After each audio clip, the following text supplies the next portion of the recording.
Assalamualaikum warahmatullahi wabarakatuh. Semuanya, perkenalkan, nama saya Fahmi Anwaruddin, NIM 612012304447, program studi manajemen, kelas RA 12 manajemen, semester 3, dosen pengampu Ade Faisal Mabtuhi, SE, MM. Video ini dibuat dan diposting untuk memenuhi syarat penilaian ujian tengah semester atau UTS mata kuliah Kepemimpinan Bisnis dengan dosen pengampu Ade Faisal Mabtuhi, SE, MM. Semoga video ini bermanfaat bagi yang menonton. Sekian dan terima kasih. Selamat menyaksikan. Sejarah perkembangan manajemen kepemimpinan. Leadership alias kepemimpinan itu penting banget, apalagi buat organisasi kayak perusahaan, sekolah, atau pemerintahan. Tapi tahu nggak, konsep kepemimpinan ini nggak lahir begitu saja. Kita bahas sejarah perkembangan kepemimpinan, mulai dari zaman klasik sampai era digital. Di awal 1900-an, Frederick Winslow Taylor memperkenalkan teori manajemen ilmiah. Fokusnya efisiensi, semua diukur dan dikelola dengan aturan yang ketat. Kepemimpinan cuma soal kontrol kerja, kata Frederick Winslow Taylor.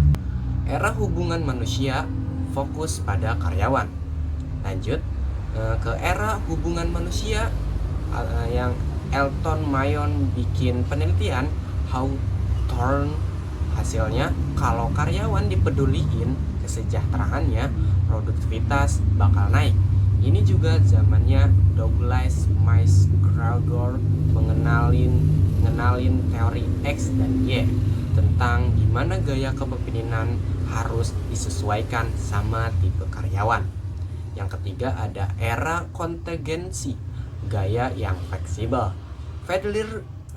Fiedler bilang nggak ada gaya kepemimpinan yang cocok untuk semua situasi, harus fleksibel. Terus ada Black dan Mountain yang bikin Managerial Green, di mana pemimpin ideal itu harus seimbang antara hasil dan kesejahteraan tim. Yang keempat ada era modern, transformasional dan digital. Di era modern, gaya kepemimpinan kayak transformasional dan visioner mulai populer. Fokusnya ke motivasi dan inovasi. Nah, sekarang di era digital ada kepemimpinan digital dan agile. Pemimpinan zaman now harus adaptif, paham teknologi, dan siap dengan perubahan cepat. Kesimpulannya, jadi dari zaman manajemen ilmiah sampai era digital, kepemimpinan terus berkembang. Intinya, pemimpin yang sukses itu yang bisa adaptasi sama kebutuhan zaman dan tetap peduli sama timnya.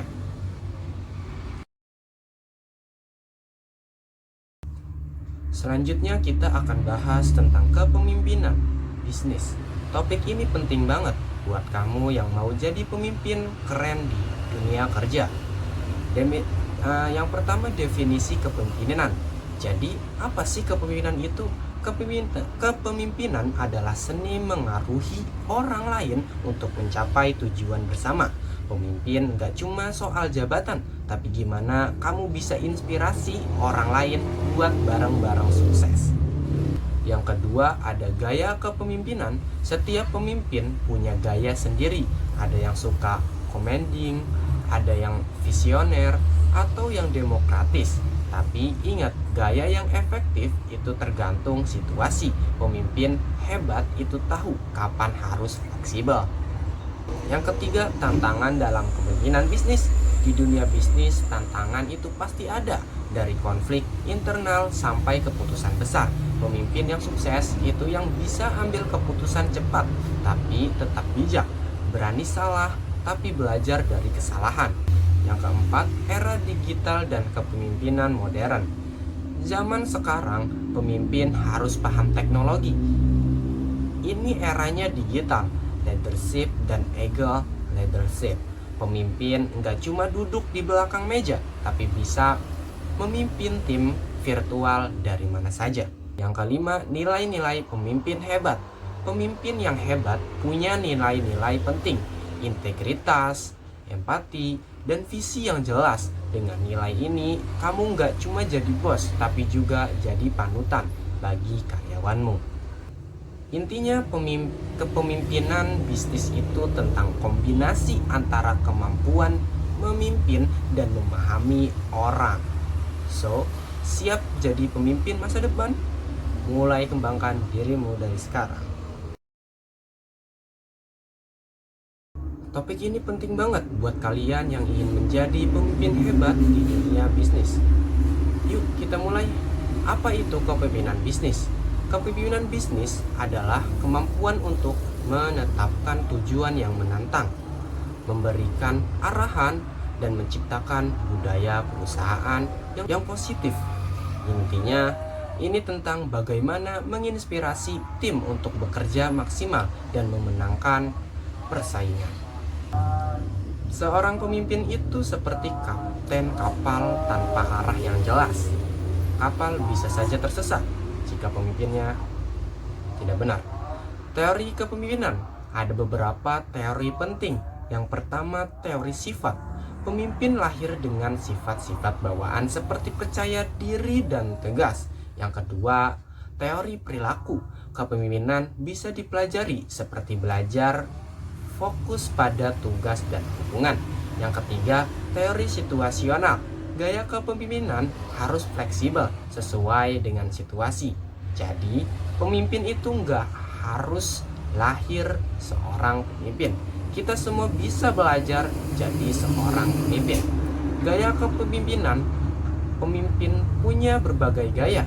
Yang kesatu, ada otokratis. Semua keputusan di tangan kepemimpin, cocok saat kritis.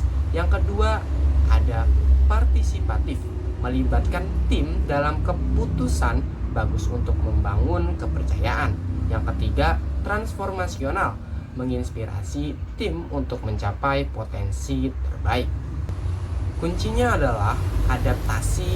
Jangan pakai gaya yang salah di situasi yang salah.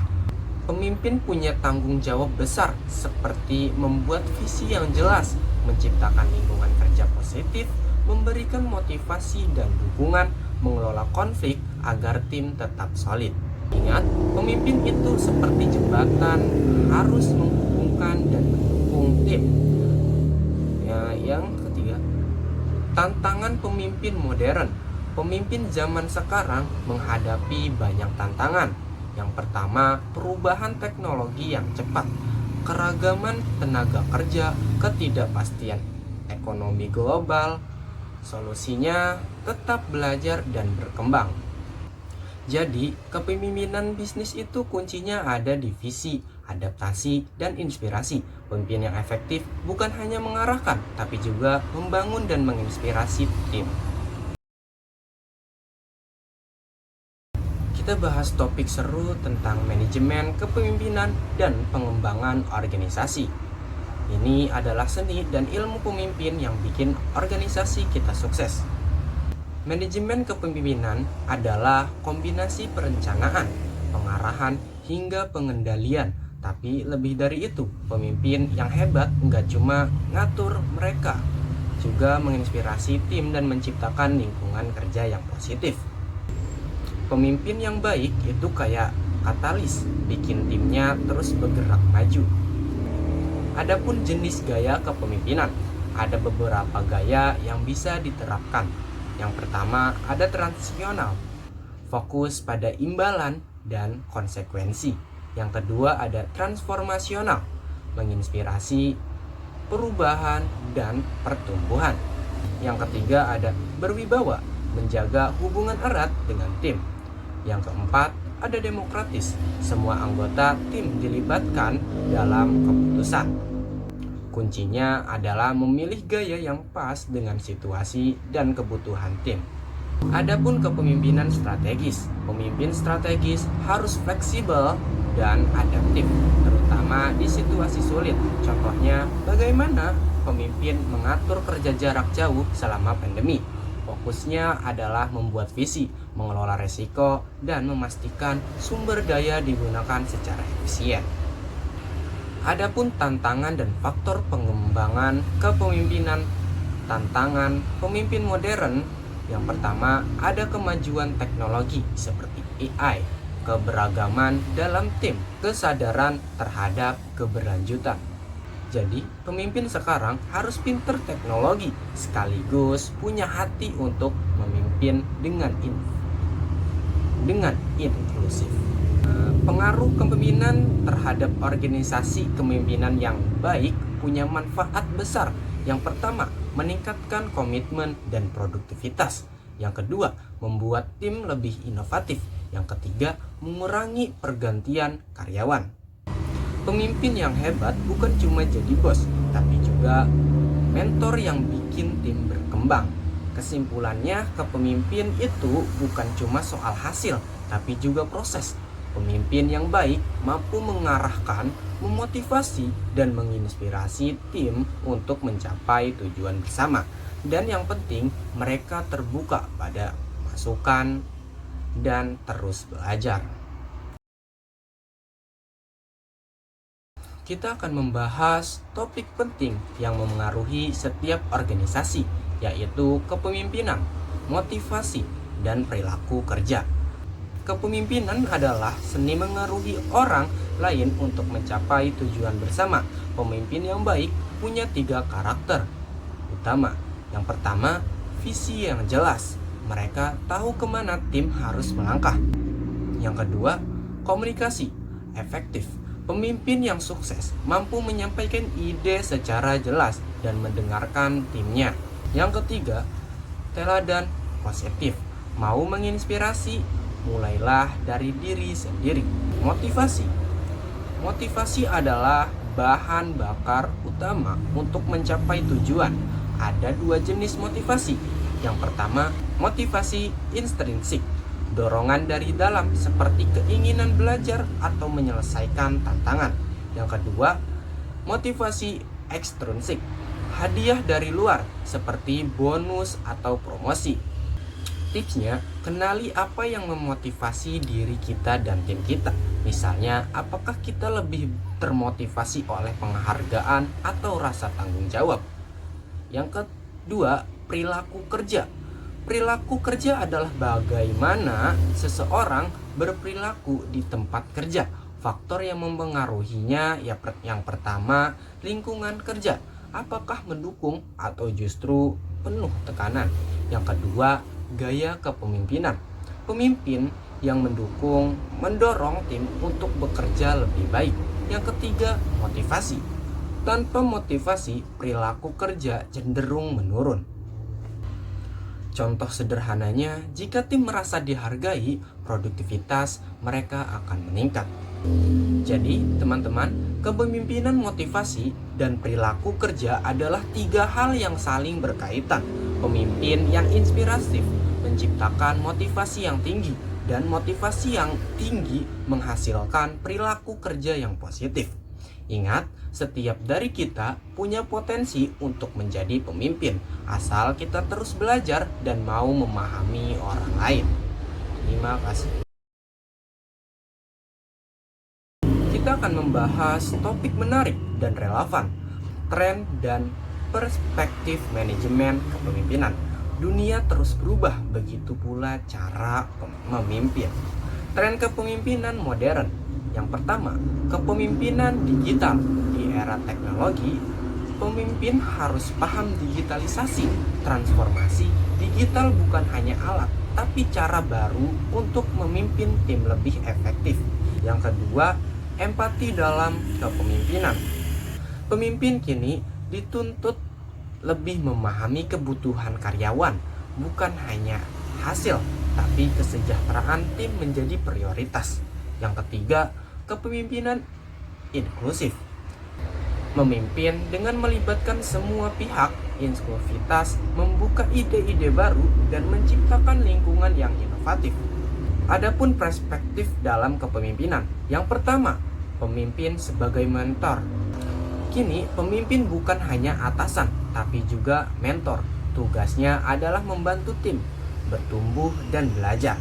Yang kedua, kolaborasi versus hierarki. Pendekatan kepemimpinan berubah dari atas ke bawah, menjadi lebih kolaboratif. Tim bekerja bersama, bukan hanya mengikuti perintah. Yang ketiga, berbasis data. Pemimpin masa kini menggunakan data untuk mengambil keputusan lebih akurat. Data membantu memahami tren dan memprediksi peluang. Adapun tantangan dan peluang, dengan tren dan perspektif baru, tantangan juga muncul. Pemimpin harus terus belajar, beradaptasi, dan menginspirasi. Namun, di balik setiap tantangan ada peluang untuk menciptakan perubahan positif. Jadi, tren perspektif manajemen kepemimpinan terus berkembang. Dengan memahami perubahan ini, kita bisa menjadi pemimpin yang relevan dan berdampak. Kali ini kita akan membahas topik penting dalam dunia kerja dan organisasi, yaitu strategi kepemimpinan. Bagaimana cara menjadi pemimpin yang efektif dan menginspirasi? Apa itu strategi kepemimpinan? Strategi kepemimpinan adalah rencana yang dibuat untuk memengaruhi, memotivasi, dan mengarahkan tim agar mencapai tujuan bersama. Pemimpin yang sukses tidak hanya berfokus pada hasil, tetapi juga pada proses dan pertumbuhan timnya. Adapun komponen penting dalam strategi kepemimpinan. Yang pertama, visi yang jelas. Pemimpin harus punya gambaran jelas tentang apa yang ingin dicapai. Tanpa visi, tim akan kehilangan arah. Yang kedua, komunikasi efektif. Strategi kepemimpinan yang baik melibatkan komunikasi dua arah, menyampaikan ide dengan jelas dan mendengarkan tim. Yang ketiga, tindakan konsisten. Kata-kata saja tidak cukup. Pemimpin harus menunjukkan strategi melalui tindakan nyata. Contoh strategi kepemimpinan yang efektif: mendelegasikan tugas, fokus pada kekuatan anggota tim, dan percayakan tanggung jawab kepada mereka. Ini membantu tim berkembang. Yang kedua ada membangun hubungan yang kuat. Pemimpin yang peduli pada timnya menciptakan lingkungan kerja yang positif dan produktif. Pengambilan keputusan berbasis data. Gunakan data untuk membuat keputusan yang tepat dan relevan dengan situasi saat ini. Jadi, strategi kepemimpinan bukan hanya soal mengarahkan, tetapi juga soal memberdayakan, mendukung, dan menginspirasi. Dengan strategi yang tepat, pemimpin bisa membawa tim menuju kesuksesan. Terima kasih sudah menyimak. Jangan lupa untuk terus belajar menjadi pemimpin yang lebih baik. Sampai jumpa di video selanjutnya. Khairul kalam. Wassalamualaikum warahmatullahi wabarakatuh.